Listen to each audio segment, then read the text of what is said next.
Kamu pasti tahu kalau Indonesia merdeka tanggal 17 Agustus 1945, kan?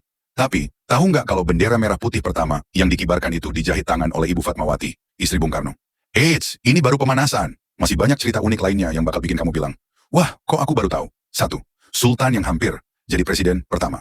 Tahukah kamu sebelum Bung Karno ditetapkan sebagai presiden, ada usulan agar Sultan Hamengkubuwono IX menjadi pemimpin negara, tapi Sultan memilih mendukung Soekarno-Hatta agar Indonesia memiliki presiden dari kalangan nasionalis.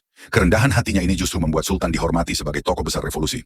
2. Kereta api rahasia di bawah Jakarta. Di zaman kolonial Belanda, pernah ada proyek pembangunan kereta api bawah tanah di Batavia, Jakarta.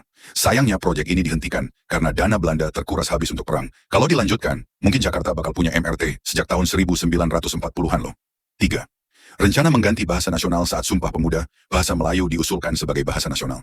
Tapi ternyata ada yang mengusulkan agar bahasa Jawa atau Belanda saja yang jadi bahasa resmi. Untungnya, para pemuda sepakat memilih bahasa Indonesia yang sederhana dan mudah dipelajari. Bayangkan kalau kita harus berbicara dalam bahasa Belanda setiap hari. Keempat, Komodo hampir dijadikan maskot kolonial Belanda. Di awal abad ke-20, Belanda menemukan Komodo di Pulau Komodo. Mereka berencana menjadikan Komodo sebagai simbol keunggulan kolonialnya.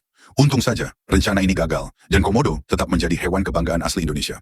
Sejarah Indonesia nggak melulu soal perang dan penjajahan. Di balik itu, ada cerita-cerita kecil yang sering terlewat, tapi bikin kita makin bangga jadi anak bangsa. Jadi, yuk gali lagi sejarah kita dan temukan fakta-fakta seru lainnya. Siapa tahu, kamu jadi punya cerita baru buat dibagikan ke teman-teman. Gimana? Udah belajar sesuatu yang baru, kan?